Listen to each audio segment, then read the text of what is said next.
ass wasn't me. I'm ready to get the ASAP. So welcome back. Today I want to get into some diagnosis, looking at the role of a toxic Black mother. And we're going to look at it from the viewpoint of Tokyo Toni. Okay, now let's get into it. Why don't we?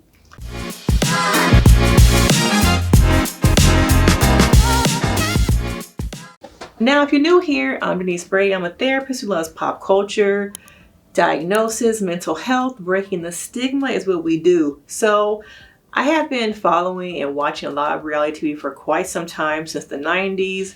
And so I want to look at the dynamic between some of the Black mothers that we see on TV and how they are kind of the archetypes of what we have experienced. Some of us have had great mothers. Some of us have not had the greatest mothers. But Tokyo Toni is a real life version of a toxic mother. And some people have had relationships similar, if not the same, of that relationship dynamic between Tokyo Toni and Blac Chyna, known now as Angela. Okay? And so when you look at their relationship dynamic, imagine this being your mother your entire life. This is what you grew up with. Some of you guys don't have healthy relationships with other women, with other men. No matter what kind of relationship you're in, a man, a woman, whatever they identify as, it might be manipulating the same dynamics that you had with your mother. Because this is what was mirrored to you. This relationship, this form of love is what was mirrored to you. So now that's what you project onto your relationships. And now Tokyo Toni, we see her yelling at the camera, yelling at live, yelling at Alexa. And so it is all about Tokyo Toni, the Tokyo Toni show. Okay. And if you ain't about being on her terms, under the control, what she wants you to do, she's going to lash out and snap on you. Okay. And these type of women, these mothers, don't realize and cannot take accountability for why they have strained relationships with their children. And a lot of those relationships, are birthed out of the trauma that the mother went through. Because the mother has not worked through her own trauma, Tokyo Toni probably has so much complex trauma that now her unhealed self, she birthed that. As a child, as an embryo, you were swimming in all that unhealthy, toxic, unhealed stuff. And so when you're born, what are you born into? A system that's already broken. The foundation is already not there because you have this woman, this mother, Toni, who has not worked through her own problems. So now, sometimes you might have been born out of, you were supposed to be the thing that always loved me, the golden child, the one who was supposed to fix me. And when you, as a baby, are not able to fix me, I'm gonna lash out. Now you're the problem, just like everybody else is the problem. So you grow up in this eggshell minefield of a life, trying to make sense, trying to just avoid the eggshells to make this person happy. But what you don't realize, this person's not happy with themselves. So no matter what you try and do, it ain't gonna work because they have to work on themselves. And for some reason, Toni continues to get so much media attention. It's kind of sad because she's starting to have the same relationship dynamics between her grandchildren. And we don't want to see Baby Dream go through all that same stuff that Chyna did, because Chyna ended up in a lot of situations because of that relationship with her mother.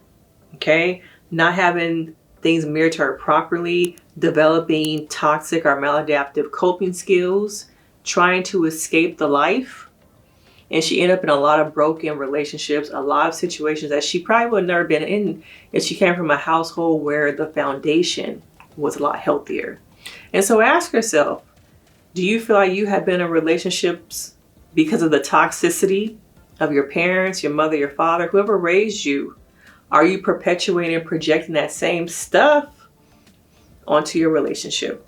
Because you probably are. And now, Toni, when it comes to a diagnosis, I've been trying to figure this out, okay? Because I see a lot. There's a cocktail of things. I see complex PTSD. I see some histrionic personality disorder. And I'll put the definition right here of histrionic.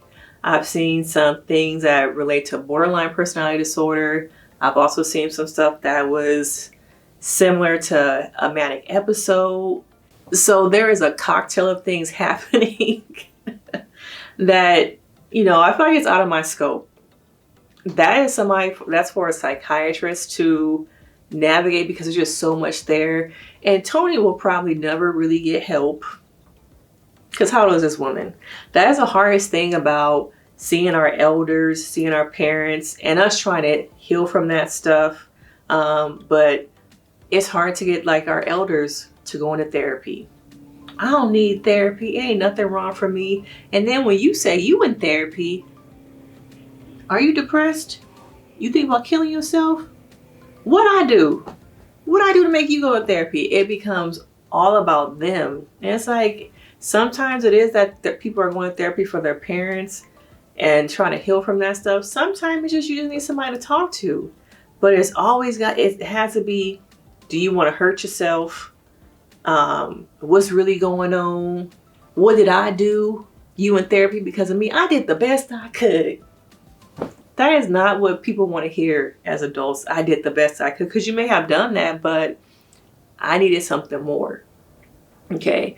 And, Angela's now on this healing journey. I hope it's really, the foundation of it is really coming from a healthy place and not more of a money grab, a capitalistic place. But a lot of people struggle with relationships because they had a mother like Toni, and Toni was their first bully. Your mama was your first bully.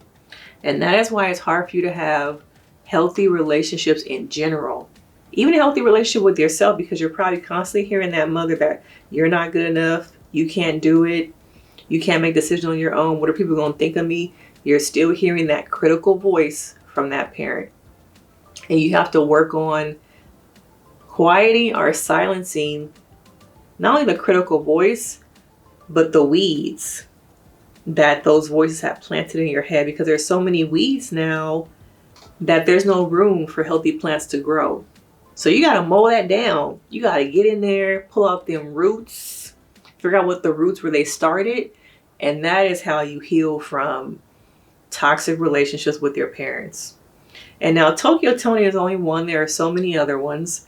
But to me, when I look at a toxic mother, those toxic relationships, my mind goes to Tokyo Toni. But there's a whole list of other people. You got Blueface Mama, so many. But let me know your thoughts. We can talk about toxic mothers, toxic relationships, how to heal more from toxic parental wounds. If you got this far in the video, like, subscribe, and I will see you next time.